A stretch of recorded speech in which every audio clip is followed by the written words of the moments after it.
এ নিয়ে আরও জানাতে বঙ্গভবনের সামনে থেকে যোগ দিচ্ছেন সহকর্মী সাজিদ আরাফাত এবং সংসদ ভবন এলাকা থেকে যোগ দেবেন সহকর্মী হাসিব বিল্লাহ। প্রথমে যুক্ত হচ্ছে সাজিদের সাথে। সাজিদ, স্পিকার দেশে ফিরেছেন, এলজিআরডি মন্ত্রী বলেছেন গুজবে কান্না দিতে। এমন পরিস্থিতিতে বঙ্গভবন থেকে কোনো বার্তা পেয়েছেন কিনা, সেখানকার পরিস্থিতি কি?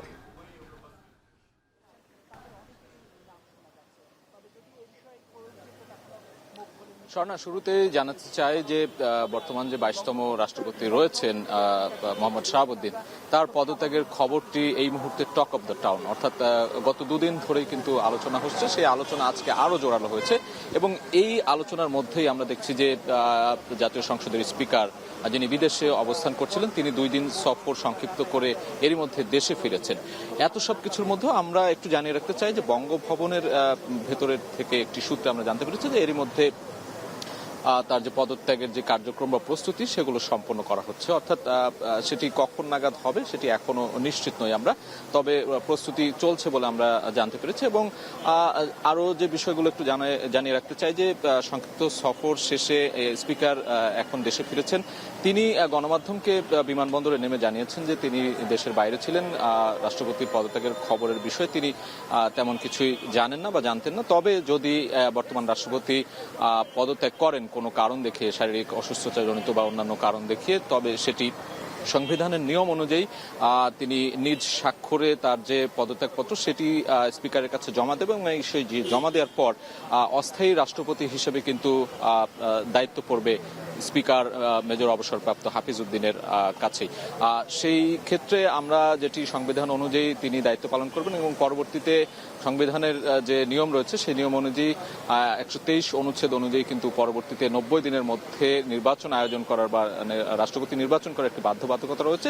সেক্ষেত্রে পরবর্তীতে সিদ্ধান্ত নেবে যে জাতীয় সংসদ সদস্যরা মিলে সেখানে কাকে আসলে নির্বাচিত করবেন এটি নিয়েও কিন্তু একটি আলোচনা রয়েছে। বিএনপির সিনিয়র নেতৃবৃন্দের নাম কিন্তু আসছে, নজরুল ইসলাম খান কিংবা মির্জা ফখরুল ইসলাম আলমগীর সহ, এছাড়া খন্দকার মোশাররফ কিংবা অন্যান্য যে নেতৃবৃন্দ রয়েছেন, কারা হবেন পরবর্তী রাষ্ট্রপতি সেটি আসলে সময়ের ব্যাপার। পরবর্তীতে হয়তো বিএনপির পক্ষ থেকে সেটি নির্ধারণ করা হবে। তবে মূল যে আলোচনা, আজকে পদত্যাগপত্র তিনি আজকে দেবেন নাকি কালকে দেবেন সেটি নিয়েই আসলে এখনো আলোচনা মুখ্য। এবং আমরা এরই মধ্যে জানতে পেরেছি যে সেই প্রস্তুতি চলমান রয়েছে। এখন আজকে হবে কিনা সেটি এখন পর্যন্ত আমরা নিশ্চিত নই। যদি হয়ে থাকে আমরা সেটি নিশ্চিতভাবে জানাতে পারবো। তবে রাষ্ট্রপতি নিজের স্বাক্ষরিত যে কাগজ পদত্যাগপত্র সেটি স্পিকারের কাছে জমা দেওয়ার যে নিয়ম রয়েছে সেই নিয়ম অনুযায়ী কিন্তু সেটি হবে বলে আমরা এখন পর্যন্ত ধারণা করছি। তো এই ছিল বঙ্গভবনের সামনে থেকে আমার কাছে থাকা সবশেষ খবর। সাজিদ, আপনি থাকুন সেখানে, পরবর্তীতে আবারও যোগ দেব আপনার সাথে। এই পর্যায়ে হাসিবের সাথে যোগ দিতে চাই। হাসিব, সাজিদ জানাচ্ছিলেন যে সেই প্রক্রিয়া চলমান, পদত্যাগ ইস্যু, রাষ্ট্রপতির পদত্যাগ ইস্যু নিয়ে যে কথা হচ্ছে, প্রক্রিয়া চলমান রয়েছে। তবে স্পিকার জানিয়েছেন এই সম্পর্কে তিনি কিছুই অবগত নন। সংসদ থেকে এখন পর্যন্ত কোনো তথ্য আপনি পেয়েছেন কিনা সেটি জানাবেন। তার পাশাপাশি স্পিকারের কাছেই কিন্তু পদত্যাগপত্র জমা দেওয়ার কথা, এই ধরনের কখন নাগাদ দিতে পারে, এই ধরনের কোনো সময় আপনি জানতে পেরেছেন কিনা?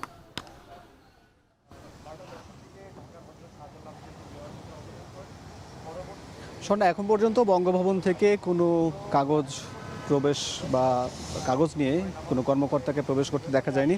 আমরা এখানে প্রায় ঘণ্টাখানেক ধরে অবস্থান করছি। যদিও আমরা দেখেছি যে স্পিকার সাধারণত আরও 2 দিন থাইল্যান্ডে থাকার কথা ছিল, কিন্তু 2 দিনের সফর সংক্ষিপ্ত করে তিনি 2 দিন আগেই যেহেতু বাংলাদেশে চলে এসেছেন। তিনি যদিও বলেছেন যে তার চিকিৎসা শেষ হয়েছে গতকালই, এই জন্য তিনি চলে এসেছেন। কিন্তু একই সঙ্গে তিনি এও বলেছেন যে যদি রাষ্ট্রপতি তাকে পদত্যাগপত্র দেন তবে তিনি ভারপ্রাপ্ত হিসাবে বা স্পিকার সাধারণত ভারপ্রাপ্ত হিসাবে দায়িত্ব পালন করবেন এবং 90 দিনের মধ্যে রাষ্ট্রপতির যে নিয়োগ দেওয়ার যে প্রক্রিয়া সেটি সম্পন্ন করবেন। সাধারণত সংসদের সদস্যদের প্রত্যক্ষ ভোটেই এই রাষ্ট্রপতি নিয়োগ দেওয়ার বিধান রয়েছে বিদ্যমান সংবিধানে। যদিও জুলাই সনদ অনুযায়ী যেখানে গোপন ভোটের কথা বলা হয়েছিল, এছাড়া উচ্চকক্ষ নিম্নকক্ষ, এই বিষয়গুলো যেহেতু এখনও সুরাহা হয়নি, সুতরাং বলা যায় যে নতুন পুরনো যে বিদ্যমান যে সংবিধান সেই সংবিধানের আলোকেই যে সংসদ সদস্য 350 জন আছেন তাদের প্রত্যক্ষ ভোটেই রাষ্ট্রপতি নতুন করে নির্বাচন করা হবে। তবে এখন পর্যন্ত যে রাষ্ট্রপতি আছেন মোহাম্মদ শাহাবুদ্দিন, তিনি এখন পর্যন্ত পদত্যাগের কোনো কাগজপত্র সংসদে এসে পৌঁছায়নি।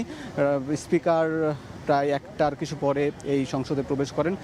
তবে ধারণা করা হচ্ছে আজকে বিকেল নাগাদ কিংবা কালকের মধ্যে তিনি পদত্যাগ করবেন। যদিও বিভিন্ন গণমাধ্যমের সূত্র বা আন্তর্জাতিক সংবাদ সংস্থা রয়টার্সের তথ্য অনুযায়ী রাষ্ট্রপতি প্রধানমন্ত্রীর সঙ্গে কথা বলেছেন এবং সেখানে তার পদত্যাগের বিষয়ে তিনি আগ্রহ প্রকাশ করেছেন এবং একই সঙ্গে তিনি পদত্যাগের কারণ হিসাবে উল্লেখ করছেন অসুস্থতাজনিত।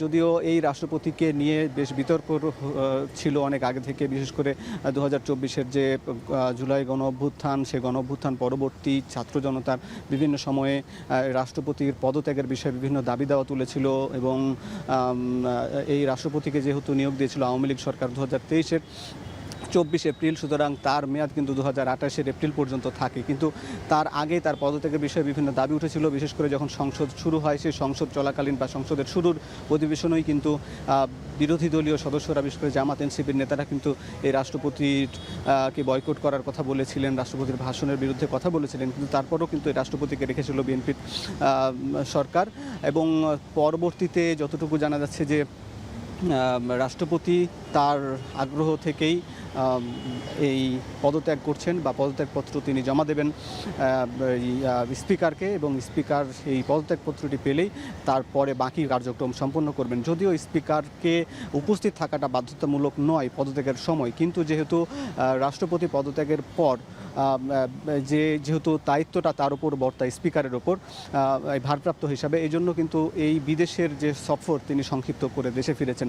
যদিও এই সময়ে রাষ্ট্রপতির যেসব দায়িত্ব বা যেসব কাজ, প্রশাসনিক কাজ কিংবা বিভিন্ন যে রাষ্ট্রপতির অনুপস্থিতিতে যে প্রজ্ঞাপন বা যে জারি করার যে এখতিয়ার বা অধ্যাদেশ জারি করার যে এখতিয়ার, সেটি কিন্তু স্পিকার সেটি দায়িত্ব পালন করবেন। যদি স্পিকার কোনো কারণে অপারগতা প্রকাশ করেন সংবিধান অনুযায়ী, তাহলে ডেপুটি স্পিকার সেটি দায়িত্ব পালন করবেন। তবে যেটি স্পিকার বলেছেন যে রাষ্ট্রপতি পদত্যাগ করলে সেই দায়িত্বগুলো কিন্তু স্পিকারের উপর বর্তায়। তবে রাষ্ট্রপতি এখানে কোনোভাবে যদি পদত্যাগ করতে নাও চান, তবুও কিন্তু সংবিধানের যে অভিশংসনের ব্যাপার আছে, সেখানে সংসদ সদস্যরা চাইলেও কিন্তু রাষ্ট্রপতিকে পদত্যাগ করাতে পারবেন। সেক্ষেত্রে 2/3 সংখ্যাগরিষ্ঠতা লাগবে। যেহেতু বিএনপির আছে সেই সংখ্যাগরিষ্ঠতা, আবার একই সঙ্গে জামাতও বা বিরোধী দলও চায় রাষ্ট্রপতির না থাকার ব্যাপারটি, সেই কিন্তু এই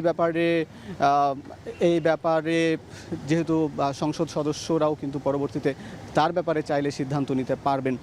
সব কিছু মিলিয়ে স্বর্ণা আমরা অপেক্ষায় রয়েছি রাষ্ট্রপতির পদত্যাগের পত্রটির ব্যাপারে। দেখা যাক শেষ পর্যন্ত, পরবর্তী কোনো তথ্য পেলে জানাবো আপনার মাধ্যমে।